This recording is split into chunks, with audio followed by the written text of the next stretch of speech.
Allez, on revient pour la suite. On est toujours au Brésil avec l'élection de Luiz Inácio Lula da Silva. Il revient en force avec 50,9% contre 49,1% pour le président actuel Jair Bolsonaro.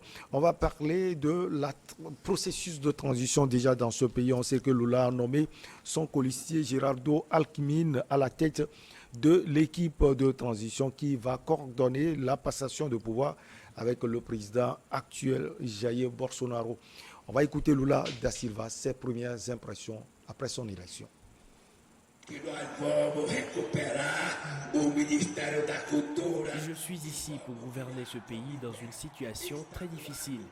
Mais j'ai la foi en Dieu qu'avec l'aide du peuple, nous trouverons une issue pour que ce pays puisse revivre démocratiquement, harmonieusement. Et nous pouvons même rétablir la paix entre les familles, entre les opinions divergentes, afin de pouvoir construire le monde dont nous avons besoin et le Brésil.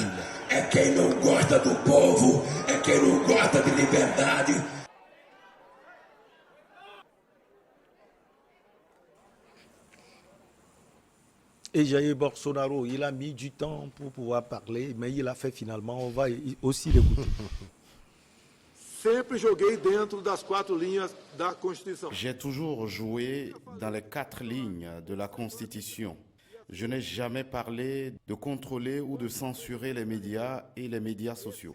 En tant que président de la République et citoyen, je continuerai à me conformer à tous les commandements de notre Constitution. Todos os mandamentos da nossa Constituição.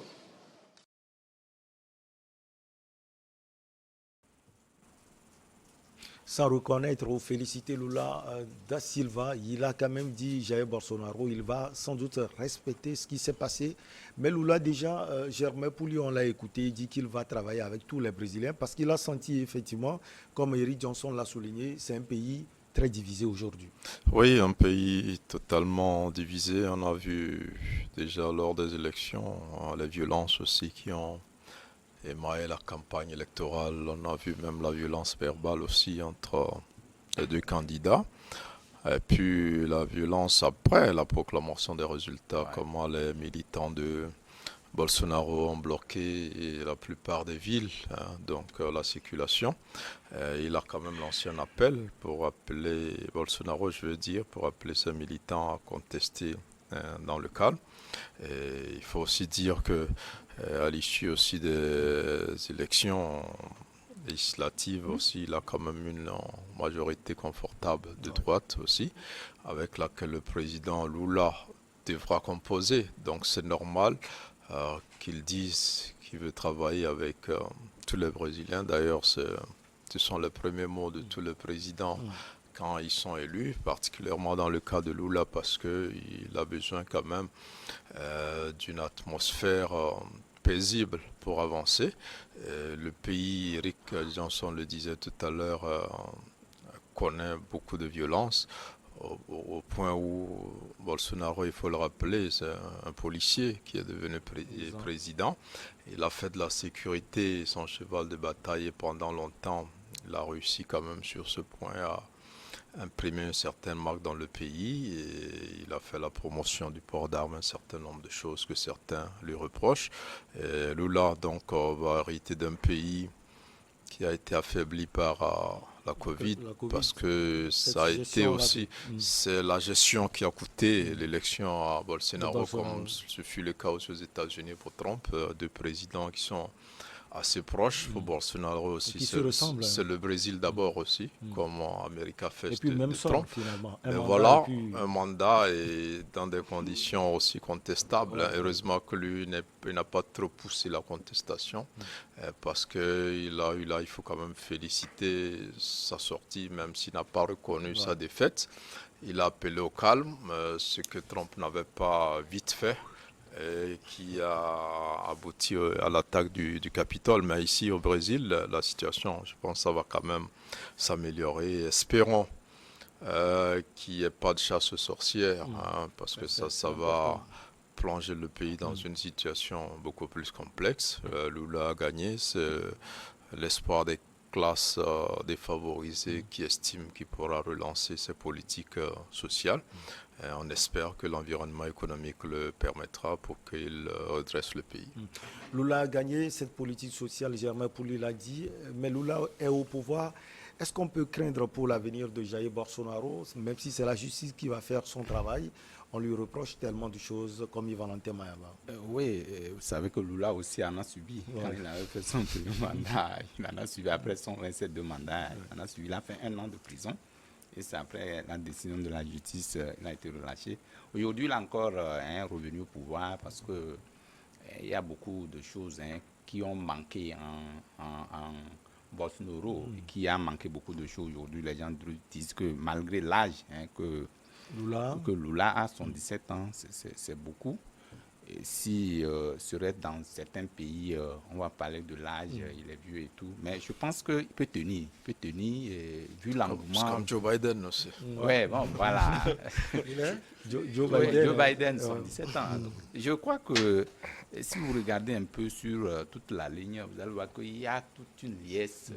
Beaucoup de gens, beaucoup de présidents, même moi, il y a Poutine, il y a Joe Biden, qui ont adressé leur lettre de félicitations, Macron et tout, Macron également. Donc je crois que ils vont travailler beaucoup parce que c'est un pays bipolarisé. C'est une élection où vous allez voir qu'il y a toujours eu des problèmes avant, pendant et après ces élections. Il y a toujours des problèmes. Mais ce qui compte, c'est le président sortant qui doit jouer son rôle. Parce que quelqu'un qui vient avec 50,9% contre 49,1%, il n'est pas négligé. Il n'est pas négligé. Et donc, quand il dit je vais travailler sur 215 millions d'habitants, il va travailler avec tous les Brésiliens, cela voudrait dire qu'il a compris qu'à un moment donné, il faut toujours faire avec tout le monde. Et donc, quand il devient président, il ne devient pas président de son parti. Il est de la droite, non? Ouais. Donc, la gauche aussi, tout le monde va rentrer, chacun va apporter ce qu'il doit apporter pour que ce qu'il y a eu comme clivage, ce qu'il y a eu comme distinction, ce qu'il y a eu comme manquement, tout le monde s'y mette pour relever ces défis-là, qui, ma foi, restent toujours importants. Mais avec Lula, je ne sais pas, il était baigné dans cette question de corruption. Est-ce qu'il va corriger le tir, puisque là, on l'a connu. Est-ce que c'était vérifié même? Parce qu'il avait dit qu'on a voulu me plonger, je reviens en force. On ne sait pas, c'est justement pour ça la justice l'a relâché après. Parce qu'après les preuves, il faut revoir si effectivement le dossier était un dossier limpide. Mais ce qui compte, il a déjà fait le pouvoir, il connaît les rouages du pouvoir, il doit faire de manière à ce que ce qui était des bas devienne des hauts. C'est ce qui est important à son avis. Avec l'accompagnement de toutes ces puissances-là, je crois que ces clivages qu'on a constatés dans ce pays-là va relever le défi. Il va répondre en Égypte, COP27. COP27 à Sharm el-Sheikh. Il sera, et donc je crois que c'est un pays qui doit s'y mettre beaucoup dans cette question-là pour que tout le Brésil se retrouve dans son entièreté, qu'on puisse faire de manière à ce que ce qu'on a constaté dans ce qui n'a pas marché là, qu'on puisse trouver véritablement ce qui peut arranger le peuple brésilien. Allez, le Togo a officiellement lancé son 5e recensement de la population et de l'habitat afin d'actualiser ses données démographiques et humaines 10 ans après la dernière opération de ce genre, c'est-à-dire en 2010. On va suivre cet élément réalisé par la rédaction info de D-World TV qui porte la marque de Helmut Pinto. Munis d'un sac au dos et d'une tablette, ces agents recenseurs s'apprêtent à nous faire vivre leur quotidien. Ils ont traversé la ville pour rejoindre leur zone de dénombrement au quartier Tocoin, Casablanca.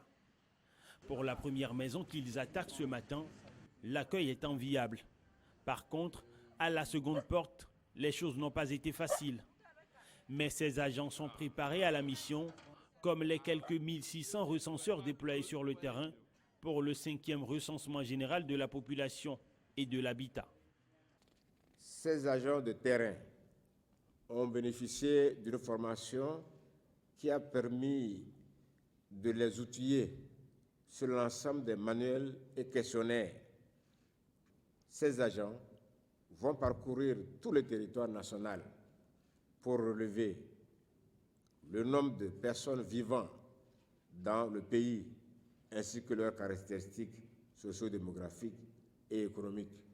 À travers ce recensement organisé du 23 octobre Au 12 novembre 2022, avec la Banque mondiale et l'UNFPA, le Togo entend disposer des informations à des fins de planification et de gestion des programmes dans le but de réduire la pauvreté.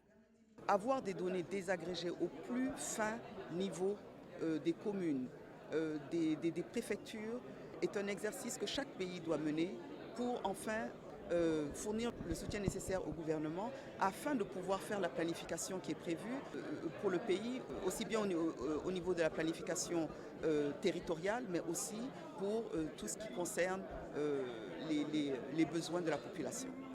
Ce 5e recensement est coordonné par l'Institut national de la statistique et des études économiques et démographiques. Le budget réservé à l'opération s'élève à plus de 1,6 milliard de francs CFA. Vous avez suivi l'élément, chers confrères. On va justement parler de ces réticences plutôt. On a senti cela dans l'élément tout à l'heure. Eric Johnson, qu'est-ce qui peut expliquer cela? Manque de communication ou quoi? Évidemment. Je pense que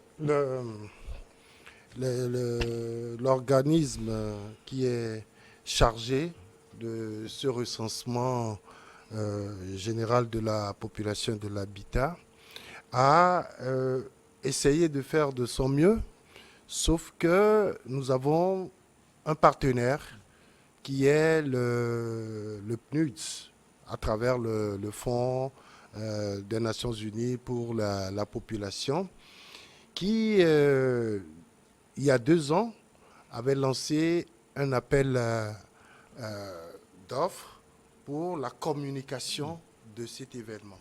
Et donc, cet appel d'offres a été gagné par une agence de communication.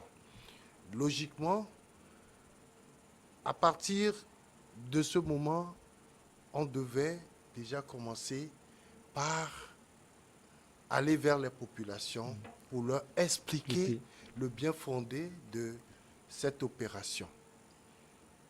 Tel n'a pas été le cas. On pourra dire crise sanitaire, on est d'accord. Mais une fois qu'une date a été retenue pour cette opération-là, je pense qu'il fallait faire en amont ce travail, cette communication de proximité avec les populations pour que ces populations-là plutôt accueillent ou attendent ces agents de recensement qui ont été formés pendant 3 semaines. 2 semaines. Et je dis, pendant tout ce temps, rien n'a été fait sur le plan communicationnel pour aller vers les populations. Cette communication ne se fait pas avec les canaux usuels. Il faut aller plutôt vers la population pour leur parler. Certainement, nous n'avons pas vu le dossier d'appel d'offres ou le dossier qui a été retenu, ce qui a été proposé, mais nous imaginons qu'il y a peut-être un pan de cette communication-là qui a été oublié.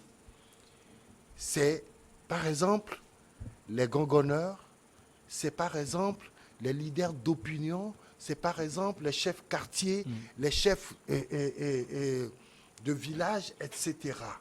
Donc, si, je me rappelle, il y a de cela 10 ans, 12 ans, qu'on a fait la dernière... C'était en 2010. En 2010, la dernière opération de recensement général de la population. Mais, personnellement, j'avais appris cette opération-là par un gongonneur qui était passé sous mon mur pour annoncer qu'il y aura cette opération-là. C'était dans votre village? Non, à Lomé. À Lomé, dans mon quartier. Ah, okay. Et donc, je crois que cela n'a pas été fait. Aujourd'hui, il y a eu 2 phénomènes. Le premier, c'est au niveau de l'OTR. L'OTR qui avait annoncé un recensement fiscal. Et même il y a des communes qui ont été choisis pour servir de base. C'est d'être comme une pilote pour voir comment cette opération-là va se passer pour pouvoir l'élargir sur toute l'étendue du territoire national. Alors, dès que les agents ont commencé par aller vers les populations ont pensé que c'est pour ce recensement fiscal que ces gens-là sont sortis. Parce qu'on parle de recensement général des populations et de l'habitat. Et donc, pour les gens, c'est l'OTR qui envoie ces agents-là sur le terrain, alors que tel n'est pas le cas. Ça veut dire que, logiquement, on devait expliquer cela. Le deuxième phénomène, c'est que nous avons eu des élections entre ces deux recensements généraux de la population. Nous avons eu des élections. Et donc, il y a eu des recensements électoraux. Donc, les gens pensent encore à cela. Les gens réfléchissent en disant que, si c'est encore pour les élections, on l'avait déjà fait, etc., etc. Donc, vous n'êtes pas les bienvenus. Les gens disent que c'est encore UNIR qui a envoyé des gens pour recenser. Et donc, il y a un chef de village que j'ai écouté personnellement qui disait à ces agents-là, vous êtes des voleurs. Vous étiez venus ici raconter que vous allez faire quoi dans mon village, mais vous avez tout volé, vous avez fait ceci. Il n'a rien compris. Tout simplement parce qu'on ne lui a pas expliqué de quoi il s'agit. Donc, ces phénomènes-là rendent les populations un peu réticentes par rapport à ce nouveau recensement. Alors, on peut rectifier le tir, Germain Pouli, ou bien est-ce que c'est seulement au niveau de la communication? Oui, c'est essentiellement au niveau de la communication qu'il y a eu un déficit. Mais après, vous savez aussi que le Togolais par nature n'aime pas donner des informations.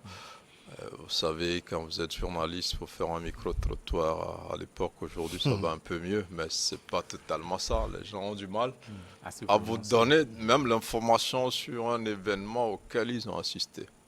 Vous arrivez dans un quartier, vous demandez d'après quelqu'un, on a besoin de savoir, mais pourquoi, qui êtes-vous, pourquoi vous cherchez la personne, avant de vous indiquer sa maison. Donc ça, c'est propre au Togolais. Et donc, quand un agent débarque, et surtout quand le maître des lieux, la maîtresse n'est pas là, et que c'est des enfants, c'est la bonne, systématiquement c'est non. Les gens n'ont même pas envie d'ouvrir. Et s'ils ouvrent, c'est qu'ils ne répondent à aucune question, parce qu'ils vous diront qu'ils ne savent rien. Vous voyez, donc c'est un peu compliqué, mais je crois qu'on peut se rattraper un peu. Et comme l'a dit Eric, il fallait une autre forme de communication. C'est vrai, les médias traditionnels peuvent aider, mais il fallait voir, y compris les CDQ, les chefs de quartier, tout ça. Et le gongonneur, c'est quelque chose qu'on veut perdre en Afrique, alors qu'on devrait le garder.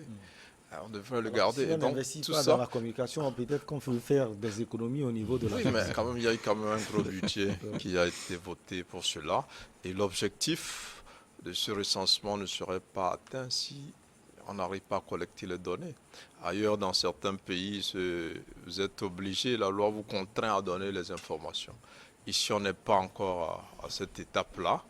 Mais comment faire alors pour avoir ces informations? Est-ce qu'il faut après prolonger la période? Je ne sais pas. Ça va durer combien de temps? Peut-être qu'ils vont voir... C'est 3 semaines, logiquement. À la fin, ils verront, avec les projections, s'ils ont atteint un seuil acceptable pour dire que s'ils ont fait un bon recensement autrement, il faut peut-être prolonger. Mais d'ici là, on peut encore communiquer. Et ces agents-là aussi, il faut qu'ils prennent le temps aussi de s'expliquer, de se présenter. Il y a eu quand même cette question de la taxe d'habitation aussi qui est passée par là. Les gens pensent que c'est pour voir qui habite où pour après venir les conseils. Donc vous voyez, mais je crois que c'est des données.